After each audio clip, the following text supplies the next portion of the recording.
I kind of come into the disability field in two ways. I'm a special education or inclusion teacher, and then I also have chronic pain myself. Um, Chronic pain came first, and then I became a teacher. But it's certainly kind of interesting to be someone who helps people with disabilities and advocates for them in a space, and then at the same time also has some lived experience of it as well. I do have some students with chronic pain. I mostly teach students with autism or intellectual impairments. But so even though our disabilities don't necessarily always cross over, there's often some common ground, which is interesting to experience.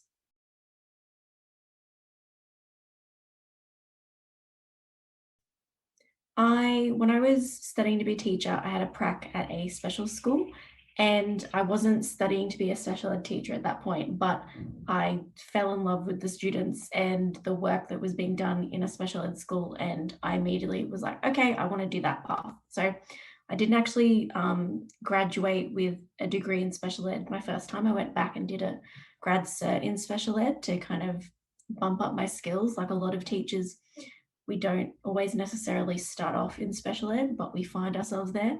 Um, a very anecdotally, a very large proportion of my colleagues are music and drama teachers, which is always kind of interesting. I think often those people are drawn to helping people.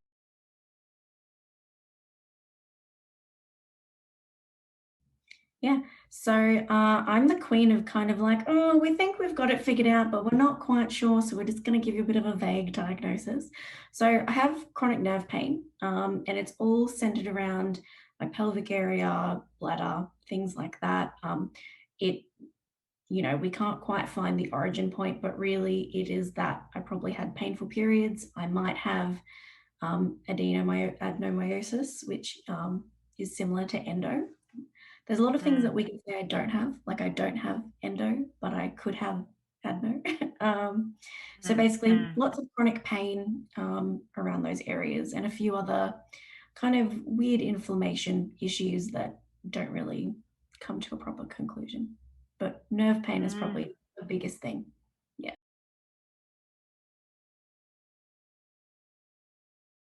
Yeah. I like to deflect bad things with humor a lot, and I like to poke fun at myself. I think sometimes if you can't inject some dark humor into things, having a disability or chronic illness and the way that society treats you, it can be pretty dark. So it's good to put some humor into it. So a couple of years ago, a friend and I created a podcast to talk about our chronic pain and illnesses experience, and we called it "Have You Tried Yoga?" Not because we hate yoga, but because that is often a really common response that people with pain or illnesses will get, is that people well-meaning will, once you tell them the story, they might feel really bad for you and they don't know what to say. So they'll actually say, oh, well, my cousin's aunt's donkey tried yoga and it really cured her pain. Have you tried yoga? Obviously, because my issue is pelvic pain, I get the yoga suggestion a lot, and I have tried yoga, and it did not cure me. One thing can't cure everything for pain, so it's a bit of a tongue-in-cheek way of looking at some of the sillier suggestions that people get. Some people can be well-meaning, or like I said, they don't know quite what to say when they hear a story of someone experiencing a disability or a chronic illness. Some people think, oh, you're so brave, I could never do that, and they just immediately want to help. But often it can be very tiring to have to deal with people's quite, I guess, naive or ignorant suggestions. I've been told or suggested to a few times that if I just had a baby, things would get better, which is the most glib. Imagine just being like, oh, just pop out a kid, that'll be fine. There'll be no consequences for that at all. Yeah. So that was a bit of a tongue-in-cheek way of looking at things. And I think a lot of people with disabilities and chronic illnesses can relate to the bizarre suggestions that people say.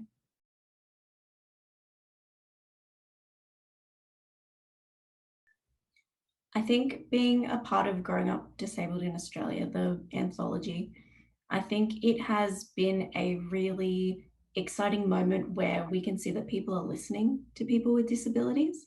The book went into reprint after, I think, 6 weeks, which is pretty remarkable. A lot of books don't even get a second print. it has been really popular. And I think that has been really gratifying for a lot of activists and people within the disability community to see that our voices are being heard, or read in whatever way possible. And I think if I could change one thing, I think it would be simply that people approach other people with more empathy, which I know is a very woo-woo kind of statement, but I think often we judge people by their covers, and I do judge books by their covers, literal books, so I can't actually fully say that. But when it comes to people, I really think that people sometimes get stuck at a label, or they get preconceived ideas of what a person with disability or an illness or pain is like, and they don't just give someone a chance or give someone a go.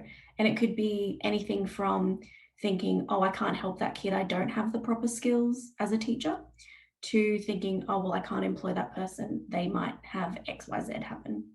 And I think oftentimes people with disabilities will surprise people because we have such low expectations.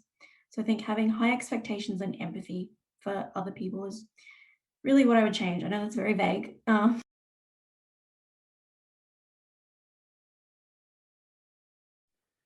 So I think I probably will have to say now that being published in Growing Up Disabled in Australia replaces being published in a Buffy academic journal. That is one of my Right. favorite things in the world. One, that it exists. Two, that I got published in it. Um, for me, more writing, more teaching. I definitely, I don't see myself as someone who will leave teaching one day to be a fabulous writer. I see teaching as my main career, and writing is, I guess, my creative hobby and my other dream that works in tandem. So just be continuing to work and writing when I can. Yeah. Great. Well, thank you so much for your time, Emma. We really, really appreciate having you on, and talking about the experience of having chronic pain and of living with a disability and the work that you're doing. So we look forward to following your career with interest. Well, thank you. Thank you so much for having me. I really appreciate it.